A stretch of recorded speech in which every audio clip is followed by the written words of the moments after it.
Hey guys, Reagan with Texas Defense Articulations. I'm going to make a couple of videos about how I clean my rifle. It seems to be a good bit different than most people do. Some of the people that I've worked with that I've kind of gone to this from is Eric Dornbush of Green Eye Tactical and Paul Howe of Combat Shooting Tactics. He does his own video on how to do this. He uses a few different chemicals than I do, but he does a great job of it too. So this is what I do and how I do it. The reasoning behind the way that I clean and lubricate these rifles is because I have about 7 of them, and I have them as loaner rifles. I have a competition rifle, I have my training rifle, and because you can never have too many of these, is what I have to tell the wife. But the deal that I have to deal with is if I loan one out, you know, for a class, it gets 600 to 1,000 rounds through it. And I've got a lot going on with teaching, and I just don't have time to sit down and clean 8 rifles all the time. So this one's my competition rifle. That's why it's all high speed with the surefire brake and all that jazz. But it's I've only got about 2,500 rounds through it, which is sad. I should be able to shoot more competitions than that, but life hasn't let me do that in the last little bit. But if you'll notice, it's still super smooth and buttery.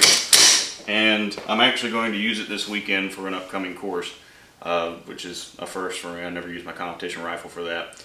But it's been this way since 2014. I want to say it was in October of 2014 is the last time I cleaned and lubricated this rifle. I've never put anything else in it. And 2,500 rounds isn't all that much, but it is actually a significant thing that it's not locked up and gummy. There are several very well-known brands out there that cost you your hard-earned money that if you lubricate them and set them in the safe in 6 months, the rifle will be almost useless. I run into this with my TCOL, or Texas Commission on Law Enforcement courses that I've taken. I actually did my cleaning for them one time, and they were amazed with it because it freaked them out. Half of them former military and they don't clean them like that. But also, what happened is several of them came up to me afterwards and were like, "Now, what do you use and how?" That makes a lot of sense. See, and they'll tell me about their rifles that are in their patrol cars.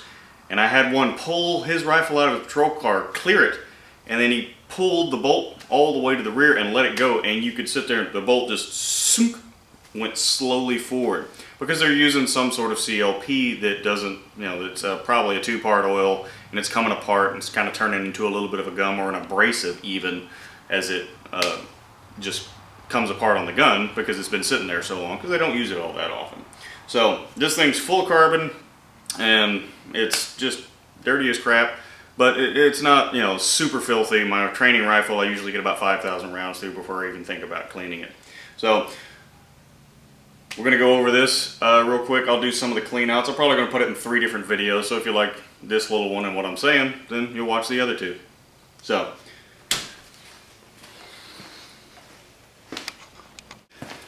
alright.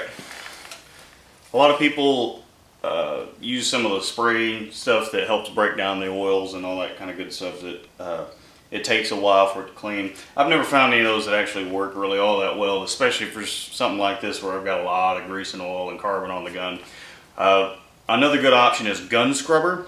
However, it's about $10 a can. That's kind of annoying because what I really like to use is B12 Chem Tool. It's about $4 a can, and it really and truly, for getting the carbon and lubricant out of the gun, it's the best one I've ever used. Even with all the other carbon choke cleaners that are out there, or brake cleaners, any of that jazz, it does work really, really well. However, if you have a painted rifle, you probably don't want to use it. I mean, I use it on mine all the time. It can make the paint soft, and if it's like rattle can paint, it will take it off. But for most of my guns, they just come in the factory black phosphate, and it doesn't seem to bother them too much. You don't want to let it just stand on top of like little fine polymer parts. If you have any of that stuff on your gun, you might want to take it off or just cover it up, or just not spray it on there would probably be the best idea. But just to get into it, eye protection, because this will come back at you. Anything spraying does. So, alright, I'm just going to get in here and make sure this is all cleaned out. I do use about 1 of these cans for every 2 cleanings, so it doesn't last forever. So if you're stocking up for the end of the world and you like this idea, then you probably want to get several of these. they go on sale at Atwood's pretty often. You can't really see in the video, but it is absolutely cleaning all of that stuff off there. I don't even really need to wipe it.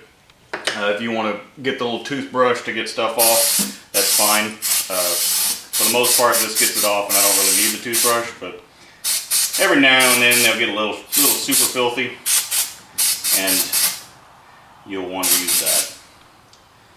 That one's coming right nice and clean. And I clean every single part. I do hold the spring onto the bottom of this extractor. I inspect the extractor, make sure it's not got any chips or anything out of it, because it's embarrassing when that goes wrong. Firing pin should just wipe clean, but I still like to use this anyway. Now, I just take the entire lower receiver and get in there, and the trigger, this is a Timney trigger, it's all a drop in anyway, so it doesn't get out there too much. My biggest concern with these is the safety. The safety, like, can sometimes get a little stiff after a while, which I'm not sure why. I think it might just be this gun. But get in there and spray the mag well out, the bolt release catch, all that jazz. Everything. Let it run out. When it starts running clean, that's great. Now, if I need to get in there with a toothbrush and get anything else out, that's fine, but I can tell you with this, it's not really going to be an issue because the B12 Chem Tool is cleaning it right out. I'm going to take my wedding ring off because it tends to burn under there. Now, a lot of people neglect the buffer tube. You can take your stock off if you want, but I always clean out the buffer tube because that's where everything flows when this thing's leaning up against the wall or anything. Got a hole for it to run out, or boom. Huh. Maybe it is a little dirtier than I thought it was because it's the hole's plugged. Let's get it nice and clean in there. It all comes out. Oh yeah. I'll let it air dry. It's still, I've never had it hurt any of these grips or anything, or the stock or anything like that. It's just those little poly parts you might want to use. If you're doing this in the shop, oh, and by the way, if you're doing this in your house, you're crazy. This does smell. Bone scrubber smells too. I wouldn't use it in the house either. Or at least, my wife wouldn't let me use it in the house. Buffer tube and spring.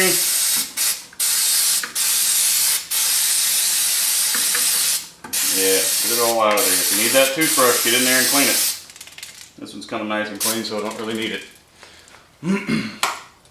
Alright, bolt carrier group.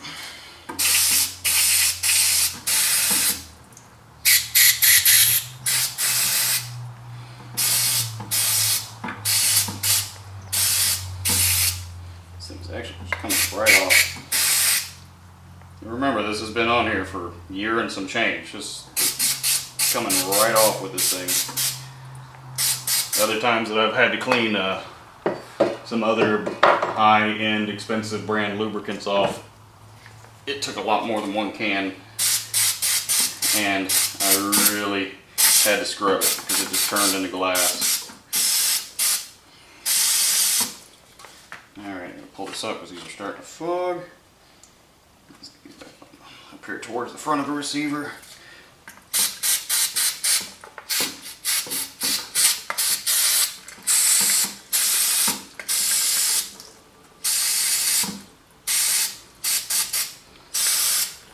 Okay, I am catching it in a bucket because I'm not outside. So, see the receiver extensions coming clean. But if you want, again, get in there with a toothbrush or one of those little special cleaning stars and get it all out if you want. Not going to be an issue. All right. One thing I'm not going to do that a lot of people, I mean, there's plenty of videos if you want to see how to do it. A lot of people like to strip the copper out of their barrel.